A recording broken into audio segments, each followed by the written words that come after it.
I never could figure out what a 5-year-old kid could do that was so bad that he had to be beaten with boots and fists and sent to the hospital. But he was a product of his time. He was a product of World War II. He was psychologically very, very damaged, as was his father before him. We would go to Christmas dinners with my grandparents, and the kids lived in absolute terror. If you opened your mouth at the dinner table, you got a backhand and you were sent across the room. It was a product of an era. I won't blame the British for it, but it was very British in its upbringing. It was, how dare you think that you can rise above your class? How dare you think you can ever be better than me? I'll show you. Bang.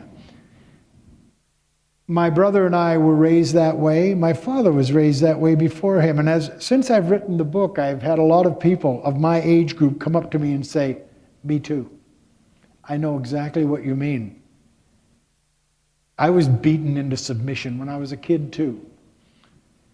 My brother and I reacted in two totally different ways. It broke him. He became an alcoholic and he died very young, drank himself to death. I was built quite differently. He was tall, blonde, and good looking. I was short, dark-haired, and pugnacious, and had a very bad attitude. When I got slapped, I'd come up off the floor spitting blood and fighting. And I got tired of getting beaten, and I left home when I was 14 years old. When you leave home at 14 years old, where do you go? You sleep in parked cars. Most of my early arrests were for breaking and entering, because I used to get into office buildings at night just to have a place to sleep. When they closed the office building down, I'd wait until the janitors left and I'd sneak in and sleep in the basement. Of course, I got arrested for doing that a couple of times. I was trespassing and breaking and entering. And in the 50s, what do you do with a kid? Well, send him to jail, send him to reformatory. Send him somewhere where you don't have to deal with him anymore. And that's what went on with me from age 14 to age 21. And the funny thing about the system is that when you get arrested, it becomes cumulative. The next time you're arrested, now you're a bad guy with a record. And now you're on probation, so you get your probation revoked, and you get more time, more time, more time. And the more you encounter the system, the less you actually have to do. My last 4 years, the big one, 4 years in Burwash, was for the crime of obstructing justice. Hell, at that age, I couldn't even spell it. So anyway, that's the nature of the system. Thank God it's changed. And the world has changed. We now put parents in jail for beating their children.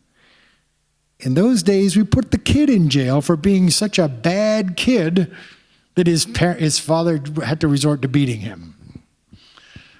No logic in that. All I can tell you is that my daughter is 28 years old, and she was not raised that way.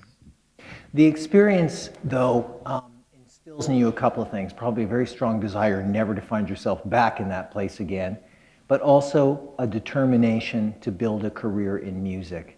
Can you tell us a little bit about what music meant to you, and tell us a little bit about what the music scene on Yonge Street was the time you arrived there? Well, those are great years. I actually went up and visited my old pal Ronnie Hawkins in Peterborough a couple of weeks ago. And he'll always have a big spot in my heart, because when I finally did get out of the system and decided that I was going to be a musician, I came to Toronto and started hanging around the bars on the Strip. Anybody remember the Strip? There you go. Okay.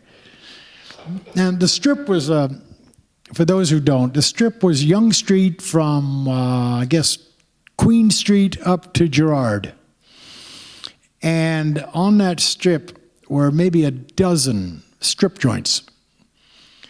They had go-go cages and strippers, and the clientele were all hookers and rounders and street people. The clientele were steel workers from Hamilton, miners from Sudbury, truck drivers from God knows where. And they all came into town with a pocket full of money and two ideas. One, to get laid, and if failing that, to get in a fight. And I ran into a guy named Ronnie Hawkins.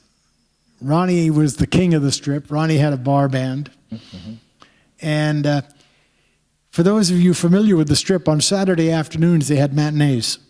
And the matinees had no liquor. So the young musicians in town could go and catch the Hawks. We could go and catch Bo Diddley, the Muddy Waters Band, the Four Tops, the Temptations. They all played in Toronto. At the matinees, we could actually get in. And we might even get asked to sit in. And Ronnie Hawkins asked me one afternoon to sit in. And I sang a couple of tunes with his band, and he gave me a job, singing with his band. That was my first paying job. Mm-hmm. And so when you then you do some work in Yorkville as well, do some singing in Yorkville, meet people like Joni Mitchell there? Yeah, well, actually that's another era. Yeah, it's a little later, right? It is a little later. Yeah. There were actually three major areas. You know, there's a guy named Duff Roman. I don't know if you folks know him, but Sure. Duff has been my dear, dear friend for 40 years. We just had lunch together the other day. And he's doing a television special called The Toronto Sound. It's going to be a run-up to the Junos this year. Mm-hmm. And he's asked me to participate, even though it's a little late because I'm all over the thing anyway. He showed me some of the clips. And there really was three wonderful eras to the Toronto Sound. The first came off of Yonge Street, and it was totally black-driven. The R&B bands that used to come up from Memphis, Chicago, Detroit, they loved to play in Toronto because there was no color bar up here. In the 60s, if you were in a black band and you played in Detroit, you played in a black club to black audiences. It was very, very, and the same with white bands. White bands didn't play on the black side of Chicago. Up here, they could play wherever they wanted to, and so that music came up here. Partly through Ronnie Hawkins, who brought that Memphis R&B Stax Volt influence with him, the rockabilly, and partly because of Bo Diddley and Muddy Waters and all the great blues artists that we saw on Yonge Street. That was the germination point. That was where the Toronto Sound started. Right. Then it moved up to Gerrard Street, where there was an after-hours club that started at midnight called the Blue Note. And the Blue Note was a no liquor. It started when all the other clubs closed, and it went till dawn every night. Didn't pay the artists, but artists from all up and down the street would just go there to hang out and jam. And that really was the second phase. And I know so many people in my life that I met during the Blue Note days. Then a third renaissance started, and it was mostly because artists were coming up from Greenwich Village and playing in the clubs of Yorkville.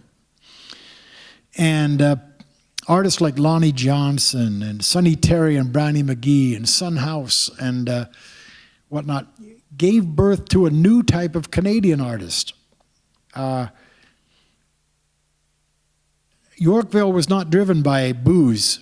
Yonge Street was booze. It was beer, okay? And you played to audiences of beer drunks every night. In Yorkville, they were smoking pot. And it was a different crowd. It was a different clientele.